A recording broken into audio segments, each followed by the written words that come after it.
Good afternoon sa lahat. Nandito na naman ang Reyna ng kusina. Hawak ang gunting. So, for today, meron tayong kalabasa at saka sitaw.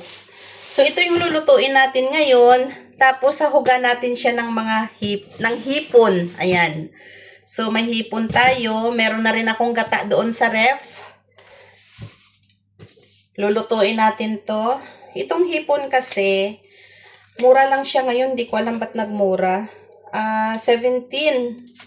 So, kung sa peso siguro, mga 180 ang kilo nitong hipon. Ito guys. Tinatanggalan ko siya ng parang tinik-tinik niya, yung uso niya sa sa bunganga. Daddy! Dumating pala yung order ko ng sibuyas. Wala pala akong sibuyas. So, ayan. Dumating yung order kong sibuyas. 246. Pero may malaki. Siguro, kino-convert ko talaga, no? 6 na piraso. Ayan. Siguro sa atin, syempre kung i-convert mo, siguro mga 35. 6 na piraso. Malalaki na. Hindi kagaya dyan sa atin na ang sibuyas. Mahal. Hindi ko ba alam kung bakit ang mahal ng sibuyas dyan sa atin. Nandyan naman talaga ang mga farm, di ba? Sa Pangasinan. Yan, may mga farm yan sila dyan ng mga sibuyas. Sa Baguio. Baguio, mga gulay dyan Ang dami. Ay, nalaglag yung So, ito siya. Ilalagay natin siya sa kalabasa. Masarap, na-miss ko kasi palagi na lang manok. Parang, naku, tubuan na ako ng ng pakpak. Palaging manok. Pag hindi adobo, fried chicken, chicken breast, ipa-fried mo din, gawin mo parang, lagyan mo siya ng gravy, mayroong adobo, tinola, sinigang, pero manok. Palagi na lang. Minsan alam nyo, nag-uulam na lang ako talaga guys ng ng asin. Ayan, itatapon ko muna tong tong mga pinagupitan ko. Ayan, tatapon muna natin.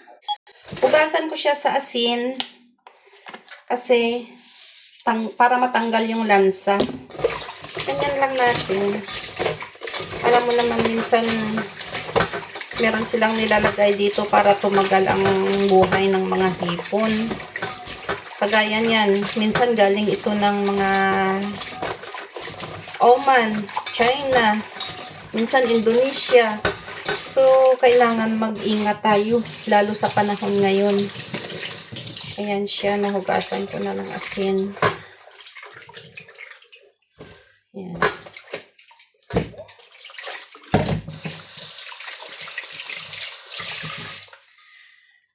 Hugas-hugas muna tayo. Ayan guys, nabalatan ko na ang sibuyas. Kalabasa. So, sibuyas kasi yung nasa isip ko, yung sibuyas dumating at saka pinakita ko sa inyo. So, ito siya. Marami siyang kalabasa. Masarap ang kalabasa. Kadalasan kasi minsan, ang ginugulay ko parang mga green na mga dahon-dahon. Yung mga gusto ko. At meron tayong sitaw. Siguro yung ganitong sitaw, nagkakahalaga lang ng 20 pesos sa atin. Tapos ito siya, mga 20 din. Basta ang palagi kong budget sa pagkain ko hanggang 150 pesos. So, himay-himayin natin to. Ganyan lang ako guys pag naghimay-himay ng sitaw. Ayan. Yan. Pakinggan nyo guys. May tumutunog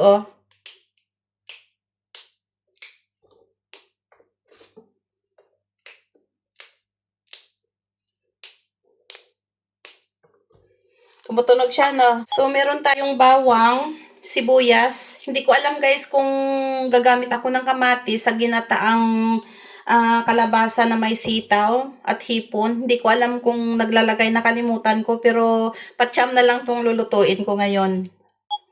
Sibuyas. Bawang guys, ito. Nag-slice ako ng bawang. Sakit sa mata. At saka naglalagay pala ako ng luya. Tapos meron tayong sili. Kunti lang yung luya ko pero maraming sibuyas at saka bawang. Hindi na kasi ako makababa. At saka napakalayo ng supermarket. Tapos sunstorm pa. Grabe ang sunstorm ngayon. Nagpaputok siguro ng bundok ngayon. Ayan, hinugasan na natin ang ating kalabasa at sitaw. Para madali. Nagugutom na kami. Nagugutom na yung kasama ko. Galing sa trabaho kasi di ba Ramadan ngayon. Ayan. Ito guys, sitaw. So, wait ulit natin. So, ito na ang lahat na sangkap. May hipon. Ito siya gata. Na napiga ko na. Tapos, bawang, luya, sibuyas at saka green chili, kalabasa at saka sitaw. So, umpisahan ko na guys, maggisa. Kahirap ng walang stand. Kung saan-saan ko siya pinapatong. Ngayon dito ko na naman papatong, oh. At saka siya nga pala, meron pala akong nakuhang malunggay doon sa doon. Bumili kami kagabi ng tinapay. May dadaanan ako sa kalsada. Kumuha ako ng malunggay. So, himay-himayin ko to. Actually, natanggal ko na yan siya sa sanga. Ayan, oh. Yung mahabang sanga niya, ginanyan ko siya, oh. Ayan. Ito. Wait lang. Ayan na guys. Ginisa ko na yung mga sangkap. Pagpasensyahan nyo na yung aking kawali. Luma na. Okay lang yun kasi napapakinabangan pa din naman. Ayan. So, please like and subscribe sa ating channel. Ayan. Sana merong mag-subscribe para makabili ng kawali. Kalabasa.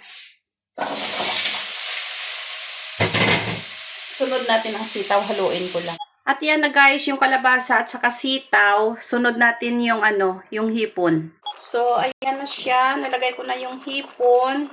Tapos, maya-maya gata. Ito yung unang gata. Nilagay ko na siya dyan para sumabay ang luto ng kalabasa at saka sitaw. So, andyan na lahat guys. Lahat na sangkap nandyan na. Natawa ako dito sa sili. Di ba pag natanggal tong sanga niya, yung kulay itim, akala nila mamaya sitaw. So pag nakain nila yan, abangan nyo. Ang hang.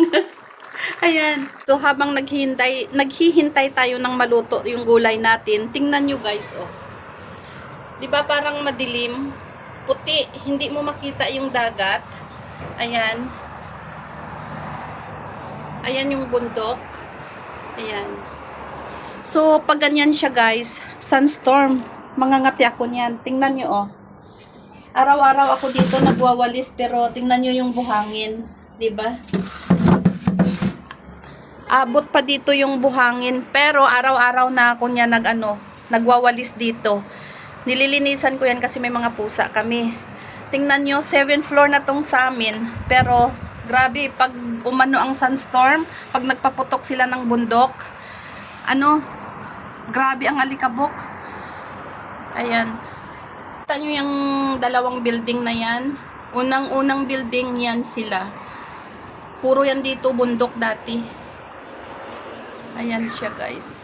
Ito yung buhay ko dito sa sa probinsya. So, babalikan natin yung ating niluto. Baka luto na. Guys, at luto ng ating ginataang kalabasa at sitaw na may malunggay. Ayan, napaka-healthy.